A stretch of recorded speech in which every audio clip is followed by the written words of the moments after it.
Hey guys, welcome back to my channel. If you're new here, I am Tao and I do finance content. So today we will be doing the cost of capital. So basically I'll first explain what is a cost capital, and then from there I'll start to do the calculations using a table and the formula. So I want you to see which one you can use when you're doing your test or exam. So I'll first start by doing the table and then follow to do the formula, which I will give you later on. So one thing you need to know about the cost of capital is that it is cost to a business in a way that how a business is trying to raise finance, and the business can raise finance through debt or through issuing shares. So one thing you need to put in mind is that you are going to have three components when it comes to calculating your work. First one, you're going to have the cost of ordinary shareholders' equity, and then the second one, you're going to have the cost of preference shares, and then third one is the cost of debt.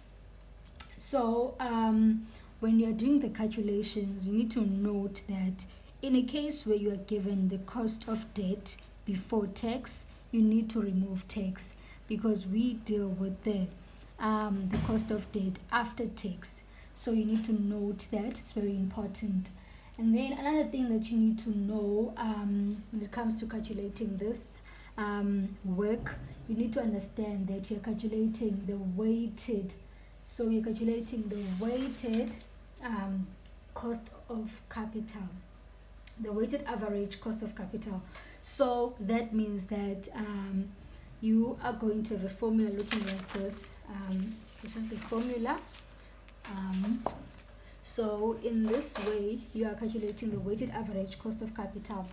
Not just calculating the cost of capital, it is the weighted average cost of capital. So having this example, as I've said initially, that in a case where you're given before tax marginal cost, which is in percentage, you need to calculate after tax when it comes to debt, which is debentures in this case. So we are given the corporate tax rate, which is 28%, and then we are given the book value and the market value. The most accurate thing you can use to calculate the work, it is market value. So you need to use the market value, not the book value.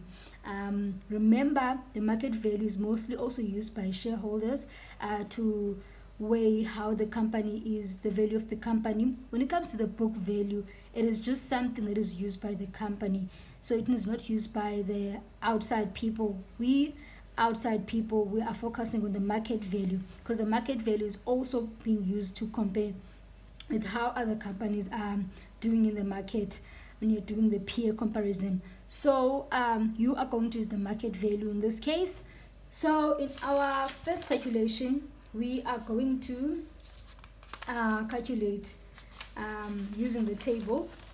Hope this is visible. So I'll just put this way, since I want to see this side and I also want to have this side. So first thing first, remember the components. This one is the ordinary share capital, this one is the preference shares, this one is the debentures. I was running out of space, that's why I had to do this.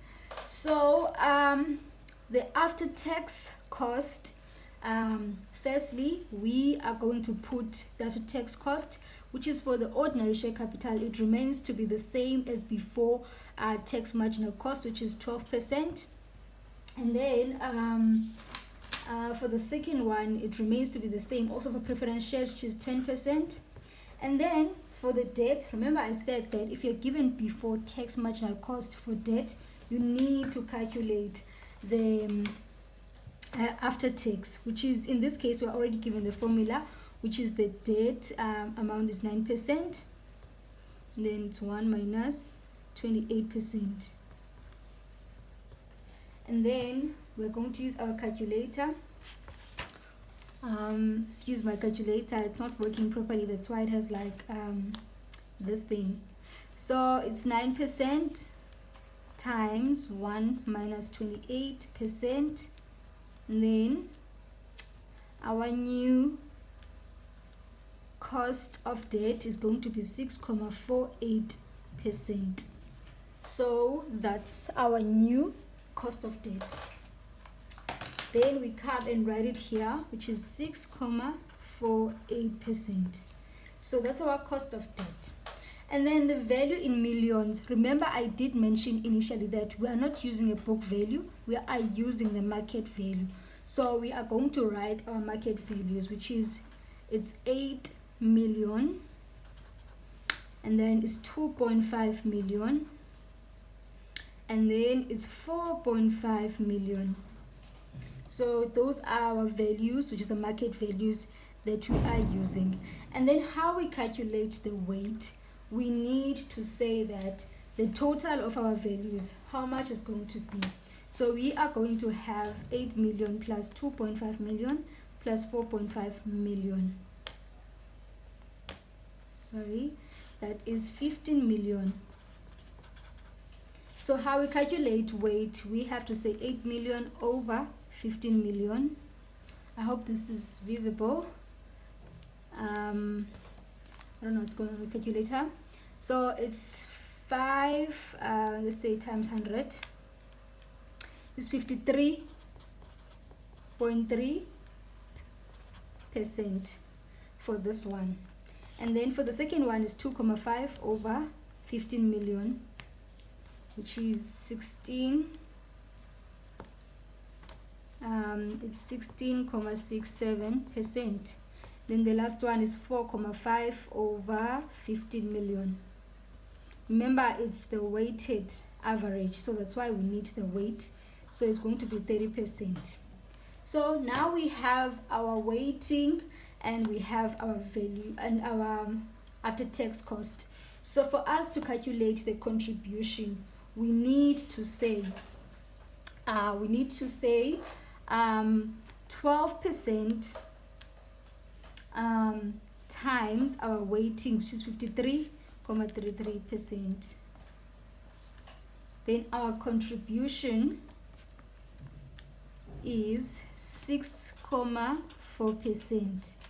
That's our first contribution. Then the second one again is 10% times 16.67%, which is 1.67%. And then last but not least, it's 6.48% times our weighting of 30%,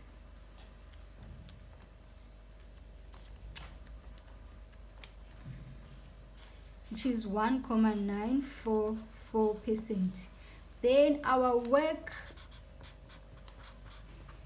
is going to be 6.4 plus 1.67 plus 1.944. Then our work is 10.014%. That's our work. So that's how we find the work using the table format. I hope everyone understands. If you have any question around this part, you are welcome to comment, and then I will answer your question. So we need to move to how to use the formula. So we are done with we are done using the table format. I hope everyone understands. So now we need to use the formula. So with the formula, you have KE. So with the KE is the after tax cost. That's what the KE stands for. Then the V is the value, which is the value, market value in this case. We're using market value, which is very important to note. And then this formula is showing you that each time you're calculating for a debt, you need to exclude the tax, because in a case you might be given before tax. So you need to know before and after tax. Those things you need to note, very important to note. So for the first one, this is equity, which is the ordinary shares. In this case, we have 12%. times the value of the ordinary shares, which is 8 million, plus KP, which is preference shares, and is 10%, times the value of the preference shares, which is 2.5 million, and then you have plus debentures, which is the data. In this case, we have calculated this, and this is this one. So we are going to just say 6.48 times 4.5 million. And then we draw a division line. Then we add the value of equity, which is 8 million plus 2.5 million plus 4.5 million, which equates to 15 million. And then you calculate the work. Yes, so you calculate the work.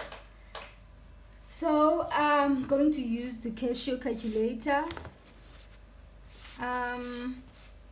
So remember, we said 12% times 8 million plus 10% times 2.5 million plus 6.48% times 4.5, then we have 15 million,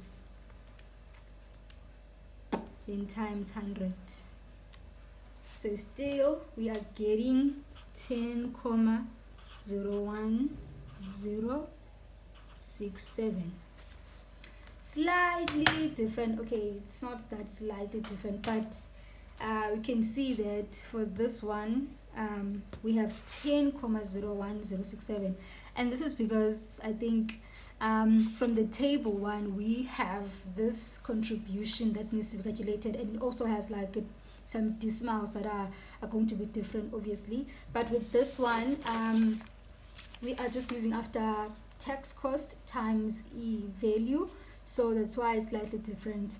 But either way, it's 10%, and I have something just decimal at the end. So that's how you calculate the work using the table and using the formula. So it's up to you which one you use, but sometimes you have to take more steps before you can come to this point, because some of the questions may not give you the ordinary after tax cost and the preference shares after tax cost and the debentures or the debt. So you have to calculate them from the beginning, which is I'm going to give you those formulas on how to calculate the cost of ordinary share, the cost of preference shares, and the cost of debentures. And then the values, you are going to be likely be given the values, which is the market value, but you need to calculate the after tax cost when you're doing this calculation. And for some questions, before you come to calculate the work, you are going to have a lot of things, calculation that you need to do before you can come to that calculation of the work. So it depends each question, but it's up to you when you are coming to the point of calculating work in table format or a formula, which one to use. So yeah guys, I hope this helps. If you have any question, drop a comment, then I'll answer you on the comment section, or I will do a video for you around this topic. But I will try to do short videos and long videos around how to calculate the cost of ordinary shares, the cost of preference shares, and cost of debentures. So for now, if you're new, please subscribe. If you are returning, thank you so much. And yeah man, all the best for the year. This is my first video. I think it's gonna be my first video. I'm gonna do a face video where I'm just showing up myself, so you guys can be familiar with the voice behind the videos. And then yeah, but I'll just do it probably next week or next of next week, depending on I don't know, but I'll try to do it. Yeah guys, all the best for the year.